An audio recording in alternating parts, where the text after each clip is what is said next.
Hi there, how you doing? I think this is a great one. I've edited it, and I'll tell you what, I've only taken, out of this video, I've taken 14 seconds because there were 14 seconds of me pausing and umming and ahhing. But this guy is genius. What he does is fantastic. And I'm going to try, so because you're on this journey with me, I'm going to try and put a couple of pictures in here. So now what we're looking at is, this is a piece of Ian Chadwick's glass. Here you go. This is what he does. The man is just brilliant. He puts the right colours together. He's got it. He's got such an interesting background, such a great history of where he's come from and what he's done. This is Ian Chadwick, and you guys know I've been in the Biennale and I've been going around and filming things and all sorts. And I said some nice things about Ian's. Yes. And I think it was the parquetry thing, which you've mentioned. Mm-hmm. And I bumped into him early, his last day today, so everybody's packing up and going. And I just said to Ian, do you want to have a chat? Do you want to tell us how something, and where did you start? How did you do it? How did I get into art? Making glass. Glass? Well, it's kind of a pretty long story that goes all the way back to when I was 15 years old. So, as a fairly precocious 15-year-old, I wanted to be a dentist. Did you? I did, yeah. And why did you want to be a dentist? I've no idea. I think it was my careers advisor said to me that he knew that I was good at art at school. He knew that I was good at physics and the science subjects. Oh, okay. And he thought that that was maybe some way of combining the two. Wow. Yeah. Thankfully, it didn't transpire. Lucky escape. You'd have had more money, yeah, but less of a life. Yeah. No, it would be a pretty grotty job working in people's mouths all day long, I would imagine. Yeah. Causing pain. So I did art at school. And I was living up in Scotland. My first real kind of sculptural piece I made was, it was a figure of Narcissus made out of smashed up milk bottles, stuck together with UV glue, set on a base of mirror. And so it was meant to be Narcissus kind of touching his reflection in the mirror.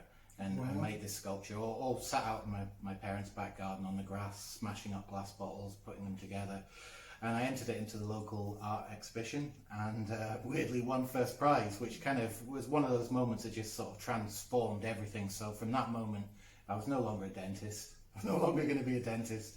I wanted to go to art school. God, that must have been lovely. Yeah. So I went to school in Scotland, has a slightly different education system than down here. So we don't, A-levels normally 2 years down here. Up in Scotland, we have higher levels, which are you do one each year.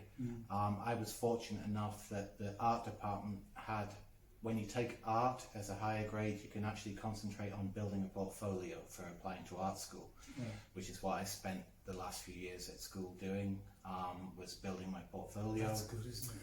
Yeah. I grew up on the Isle of Wight, and I grew up very close to the Isle of Wight glassblowing studio, which Michael Harris and his brother were pretty much instrumental in introducing the whole studio glass movement to the UK after their whole kind of setup came apart in Malta due to some political conditions over there. They fled Malta and set up on the Isle of Wight coincidentally the year I was born, 72. 72. Oh, you're much younger. Okay. Okay. Well, yeah. Okay. So yeah, glass kind of has been around in my life since I was young, and so when I was concentrating on building my portfolio, the end goal was to apply to Edinburgh School of Art, which is the only Scottish institution that actually had a glassblowing department. Right. So I wanted to be a glassblower when I was 17 years old. Unfortunately, I didn't get into Edinburgh. Edinburgh, I think pretty much everyone would apply to it from all around the world, and I didn't quite make the cut. So I went to my second choice art school, which was Gray's School of Art in Aberdeen, which I knew had an amazing sculpture department, so I had access to some incredible tooling and equipment, but no real dedicated glass making equipment. So I went into art school, kind of still with this idea that I wanted to work with glass. Kind of got a little waylaid on the way, did a bit of wood carving, tried a bit of everything. Wood carving, well, sorry. yeah. So the general kind of program of art school is you do modules of each different medium and find out which one you like. And I decided to fall into sculpture because sculpture kind of allowed. So I was in the sculpture department, and they kind of allow you to do a little bit of everything. So if you wanted to work with wood, you could work in wood, metal, any medium you really desired, or all of them together. Wow. So sculpture was my thing, but I did end up working in a lot of. I did a lot of kind of work that involved acid etching pieces of mirror and combining them in different layers. Very geometric work. I was into patterns even back then, right, optical okay. illusions. So a lot of the work I was making was concerned with creating that kind of optical effect, and I was trying to investigate that sort of that visual moment in between seeing something one way and then seeing it the other. So there was a lot of mirrors involved in my work. Because I couldn't get access to a lot of glass making equipment, I used a lot of plastics. So I used mirrored plastics in a lot of my sculpture. The work I was looking at the time, the Russian constructivists, all that kind of stuff. So it was very kind of geometric, abstract work, and I graduated 1992. Okay. No, that sounds wrong. Yeah, no, that's probably about right. Around about then. Yeah. Didn't really know what I was going to do. Didn't really consider going on and doing an MA as an option. So I took a few evening classes because I was unemployed at the time. There was this great facility where you could actually do evening classes for free if you were unemployed. So I took a whole bunch on desktop publishing, all kinds of computer-based stuff, and also stained glass. Right. So I did a stained glass evening class. At the end of the class, which lasted I think 3 months, the lady who ran the class offered me a job in her studio, and a really lovely studio, making some really big ecclesiastical commissions. One of the big jobs she was working on at the time was, if you remember, there was a living up in Aberdeen, there was a lot of oil industry. There was a big fire on one of the oil rigs, Piper Alpha. Yes. And she had the job of making a memorial window when I was working there. So I didn't really get to work on it, but I saw. But you were there during the process, and you got understanding. So I was learning how to paint on glass in the traditional way, using enamels and silver stains.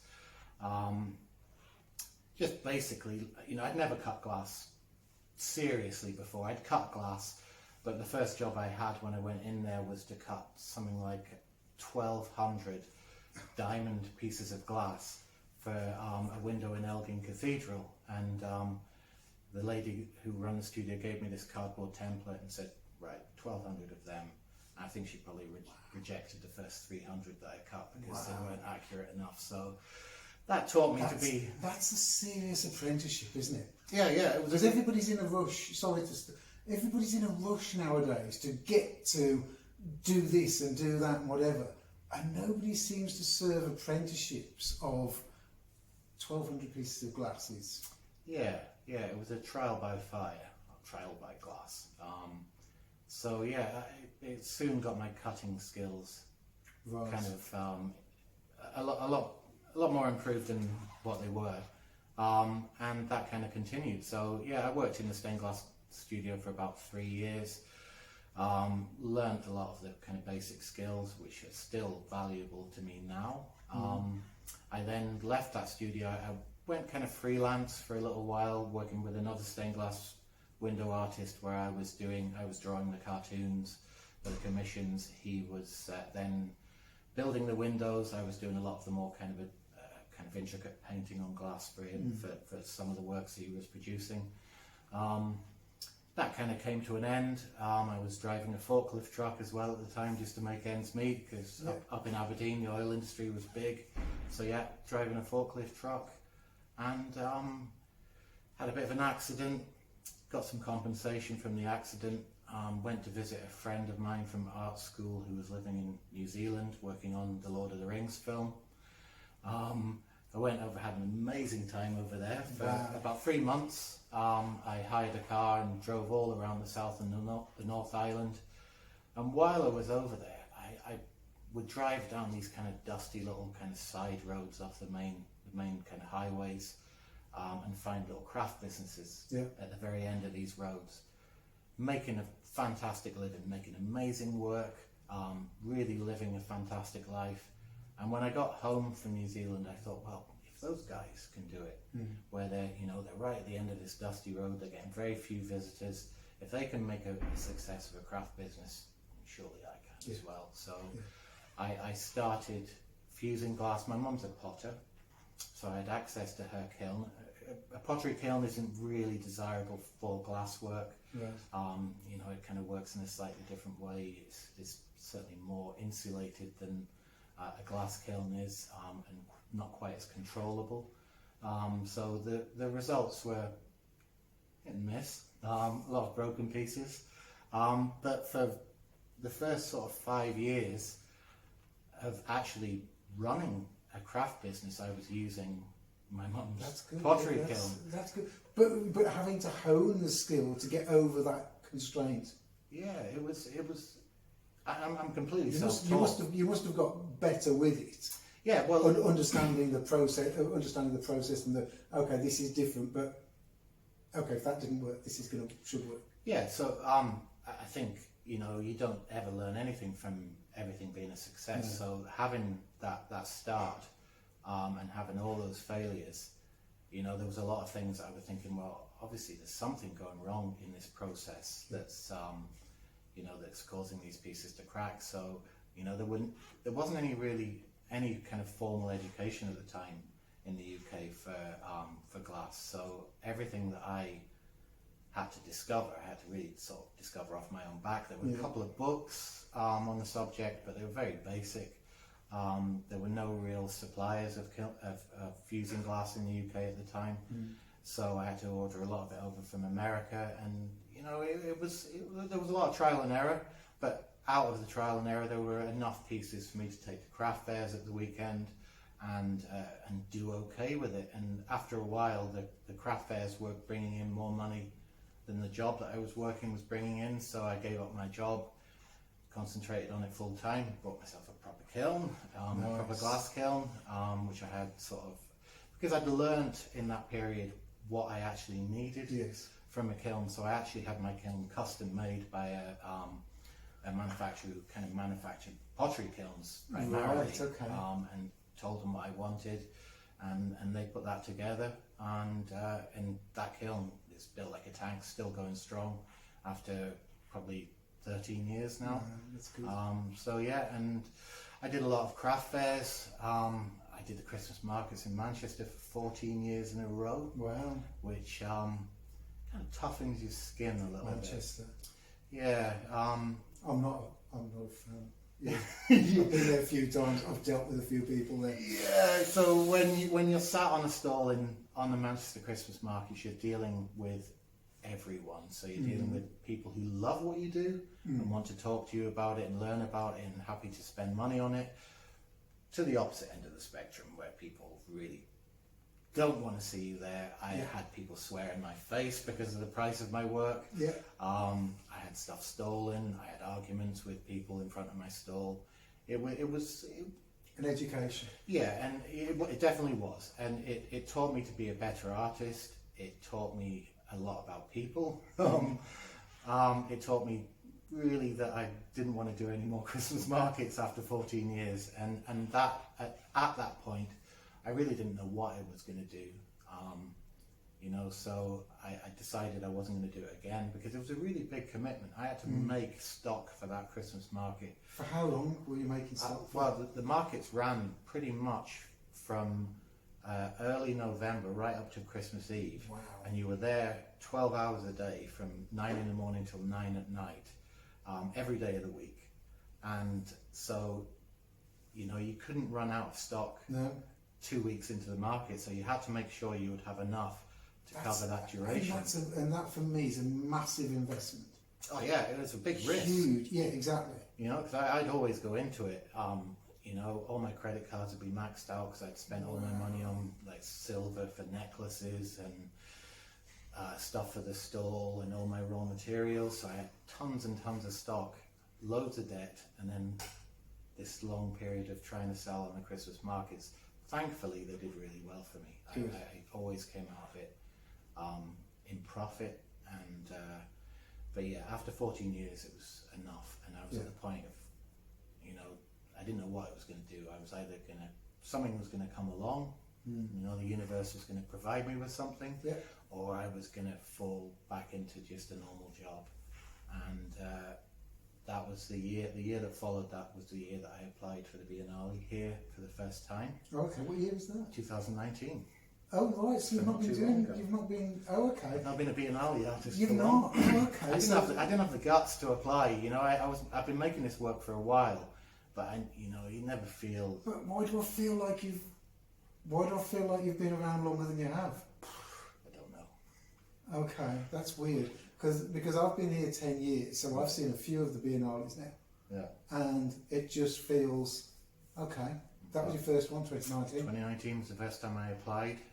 Or maybe I did apply once before. No, I don't think I ever did. I never thought that my work was good enough to get in, so... And had you been to a Biennale? Yes, I've been to the 2017 Biennale. That was my first one I came down to visit. Right. And I think then seeing the quality of the work in the show maybe put me off even further. But Did it? yeah, okay. You never see the value in your own work. You spend so much time close to it that overthinking. Yeah. Overanalyzing. Yeah, and taking it to the Christmas market where it was generally not appreciated because it was probably too expensive and not the kind of thing that most folk want. You know, it's not your grandmother's glass that I make. You know, it's not the kind of thing that Granny would have on a shelf above the fire. So so I applied in 2019 with no real kind of expectation of getting in. The piece that I made was very personal. It was kind of made as a kind of response to the fact that I was trying to transition in my life. You know, I got a bit down about stuff, and it was just an attempt to try and kick myself into a new level. And when it was finished, I thought, well, it's a fair piece, probably the best piece I've made. I'll put it into the Biennale. And thankfully got in, won the prize, won the Worshipful Company. Did you? Yeah, I did. Oh, excellent. So, how much? I've got to ask. I can't remember now. It's not as much as you would imagine. Is it like £3.5 grand or something? Yeah, I think it's. Yeah, that sounds about right. 3.5 sounds about right. That's nice. Yeah, it was a big boost. Yeah. And all the stuff that comes with mentally. Yeah. As well, not just God, mental. Yeah, that must have been fantastic. Yeah, I remember being. I was stood in the. I think I'd been out for, you know, I think I'd been out to get some fresh air, and someone said, "Oh, you've got to come in surprise giving now." And I stood right in the back corner near the door with Nancy Sutcliffe, and we were just chatting as the prizes are being announced, not really listening. And I heard my name, and I felt quite ill in that moment. I think I almost fainted. And then, of course, you got to go up and do your little talk, and you weren't ready for it at all. No preparation. I said something awful about. I think I spoke about Donald Trump. I think I said compared Donald Trump's presidency to me winning a prize. Oh, okay. It's two unlikely things. Right. So, and that was my speech. And the Worshipful Company Glassellers, you know, they're brilliant. Right. The guild are amazing, and so not only do you get the prize money, you have to go and actually accept the prize money at the Lord Mayor's Mansion House down in London. Wow. So I had to hire a very particular type of suit. I forget what type it is now, with black tie and whatever, and get myself all tarted up. They paid for me and my wife to go down and stay at a hotel in the middle of London for the evening. Oh, lovely. Lovely. And then sort of like a 7-course meal in the mansion house, and then we go up and we get our checks, and so that was an amazing experience. And it kind of continued a little on from there. You know, I had a massive year planned for 2019, and then of course pandemic struck. Yeah. So I teach now in America primarily. There's a much bigger industry in the US for the type of glass work. How do you do that? Do you go over there? Well, there's lots of private studios over there that host visiting artists who will then teach their techniques. Right. And so they've been approaching me for years. I've always posted my work on social media, and it's always got a lot of response. So which ones are they? Because I've recently heard of Philchuck. Pilchuck. Oh, okay. Pilchuck is it's not really a private. That's more. There's a couple of places. There's a place up in Scotland called Northlands, Right. which is a kind of glass centre where, and I think it receives a lot of kind of government funding, possibly. Right. Okay. Arts Council funding. Yeah. And in America you have Pilchuck, and there's another one in North Carolina, which I forget the name of right now, which is possibly nicer. And they're very much kind of like schools. Right. So they're kind of like glass schools. Pilchuck was set up by Dale Chihuly, one of the biggest names in the glass making world. Okay. I've never been to Pilchuck, it's on my bucket list. But the studios I go and teach in are generally a private studios that have been set up by someone who's been involved in glass. And right, okay. Then expanded their kind of their setup, so they've got somewhere where they can actually host probably 10 people and a teacher, and so that's really cool. Yeah, so I've been pretty much, Florida, New Jersey, North Carolina, Arizona. Wow.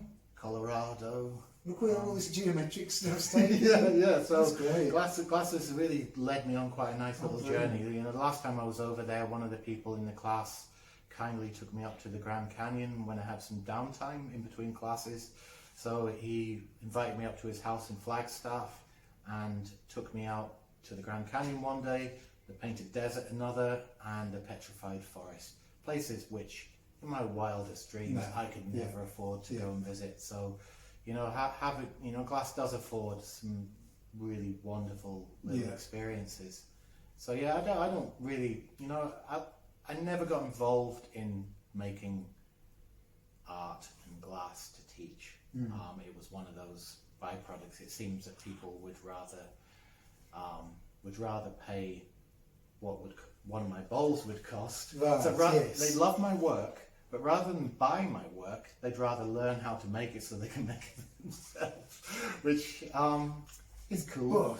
But we had this chat outside before a while ago, and it is funny how I think some people think they can catch you up quite quick. Yeah. And it doesn't happen that quick, does it? No. So is anybody doing a good job? There's a few people who've done some quite good work since my classes. See, the problem is I'm teaching my technique. I'm not selling them my aesthetic. No. So I don't mind them making replicas of my work, but I don't expect them to adopt that as their own particular aesthetic. Yes, learn the skill, but use it your way. Make it your own. Make it, yeah. Because my work is complicated and relies on quite a lot of complex cutting, some very precise arranging of the pieces of glass, and a lot of people think that there's going to be some big secret that makes it really easy. Yes. But it's a lot of hard work. I thought it was a computer. Yeah. I've got to ask, has anybody else done what you've done? No. Right, okay. So with you showing people your methods and whatever, are they blatantly copying your colours? Yeah. Okay, so that's not good. But there won't be Ian Chadwick. No. So Ian Chadwick, who's won this, got that award, done this, now is flying around teaching and whatever, you're always going to be, and that's from the mental side of it, for me, you're always going to be 20 years ahead of people who are starting now. Yeah, well, maybe not 20 years. No, but you've got 20 years experience. Yeah, they're going to be at least 5 years. That's true, yeah. So, and for me, for your mental health, because I'm bothered about mental health, is you almost need to do what you've got to do, and you've got your past that can back you up. Other people, are they doing it as a business, or are they doing just? Yeah, some are. Some just like the whole kind of teaching environment because they get together with other glass folk and they just, you know, they just like that whole experience of being with it, you know, and they love the fact in America that I'm from the UK. You know, that always goes down well. But yeah, some of them are looking to kind of take the technique and maybe add, you know, because the work that I make does have an impact. And people have seen that, you know, when I post stuff on social media, it gets a lot of interest, and they want a slice of that for their studio and their practice. You know, I would argue that if you want to be an artist, then everything you should produce should be something that is integral to yourself. But there's plenty of people out there who have made a good living making replicas of other people's work. Not mine so much, but other glass artists out there. So it's always a worry when you teach. Yeah, but you're into that now, and you'll still produce your work. So I should imagine now your route will be more bigger, more intricate, whatever statement pieces, which would be harder for somebody else. Sure. And the other side of it with the teaching, who do you look at? Who the Biennale? Who blows you away in the Biennale? What's so many. Okay, so I had the chat with Pauline, which was we went around the thing, and the video hasn't come out yet, but it will do a bit. Pauline and I went around and said things like a piece for if you've got a hotel foyer, which would you put? What would you put in? Oh, wow. Who's what stands out? Off the top of my head, if I had a hotel, I would probably go for something big with impact, and that would clearly be Colin Reed's huge blue circular piece. Yes, which is just a staggering piece of work. Yes, that's the one I chose. Did you? Yeah, that's the one I chose. And the other one, I love Richard Jackson's. Richard Jackson's is the big clear one. Oh, just to go the in, entrance, yes. Which I think was badly sighted. It should have been further in, and I think Tim Rawlinson's would have had more of a battle to get, because Tim Rawlins has run the prize, hasn't he? But Richard Jackson's piece, when you look at it, it's just bloody huge. It's just so that would be a hotel choice. Okay, how about, what do you think of Opal Siegel?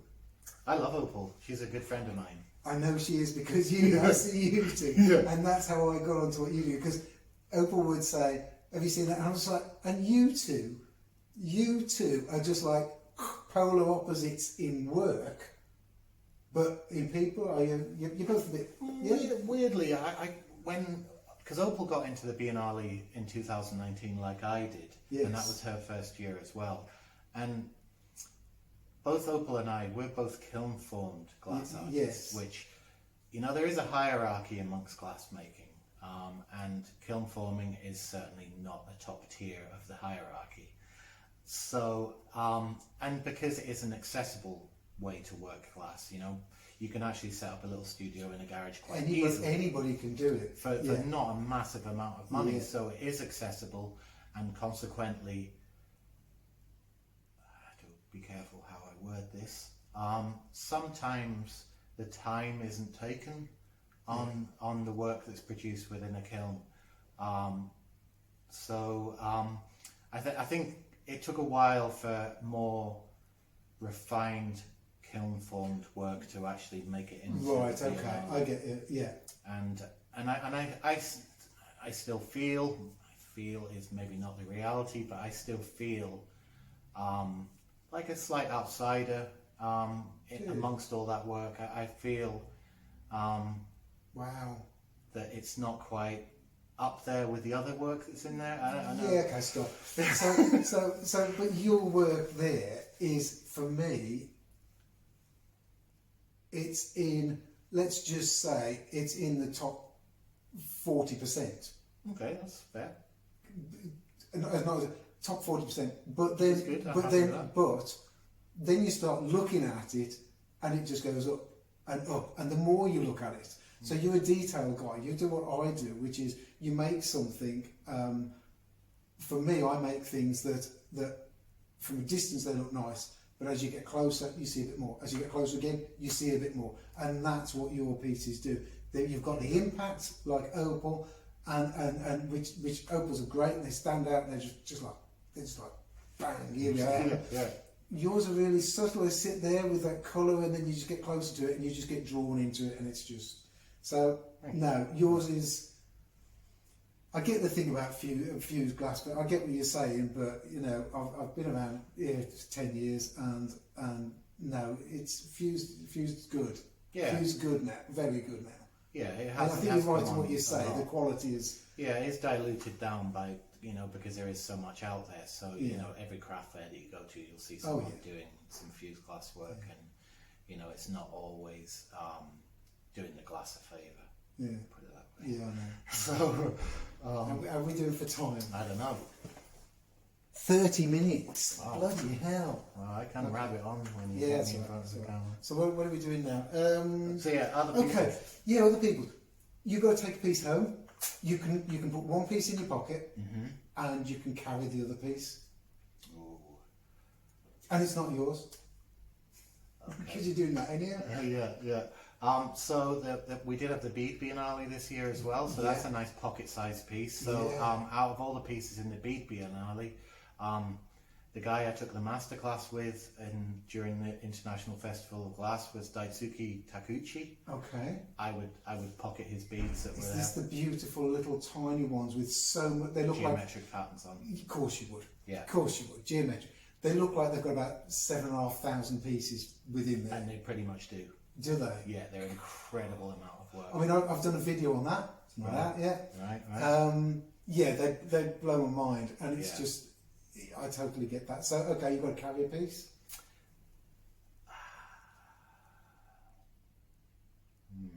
I don't know how heavy it is. Doesn't matter.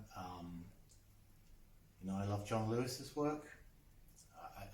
John Lewis. John Lewis, which one's that? He had the piece on the kind of trolley. Right, yes. Underneath opal. Yes. Yes. So yeah, I love John's work. But I Could think you live with it? Yeah, I don't know about that. I think the piece, because I've only got a small flat, so I have limited shelf space. So the art that I collect is generally quite small. Yeah. And if I was to pick a piece up and take it home with me, it's a piece of, it was a trio of pieces that were on the same table as my red and green bowl. Okay. And that was Callum Dawes' pieces, which were the little kind of white tall vessels with the oak top, with the little mushrooms and whatever. Yeah, Callum Dawes. I love his Instagram account, triple O. Have you noticed? No. On his Instagram, it's Callum Dawes triple zero RS. And I just thought, well done, double, especially a double. That's really nice. I spotted somebody who bought that the other day. Right, so I saw it was sold. Yeah. I love Callum's work. Callum, sort of coincidentally, he won the student prize the year I won. Oh, good. Good to see you guys. Yeah, him and his girlfriend, who also, I think she might have won a prize as well that year. Because they're both glassmakers together. They're currently in Indonesia somewhere at some glass blowing studio, living the high life. Wow. But yeah, Callum's work is incredible. And yeah, they were down at the Biennale celebrations with us, and yeah, we kind of staggered home drunk together. So yeah, so not only is he a really nice fella, he makes incredible work that I covet. It is good. Yeah. It is good. There's so much in there that I would love to take home though. Yeah, but not really much I could probably carry. But that I think I could probably manage to fit into a poly bag. Right, we're going to wrap it up now because I think we've gone over on time. But Ian Chadwick, thank you very much. Thanks, Jamie. Next video will be out very soon. So thanks for watching. Cheers. Bye. That won't take much editing either. God, I hope it was on.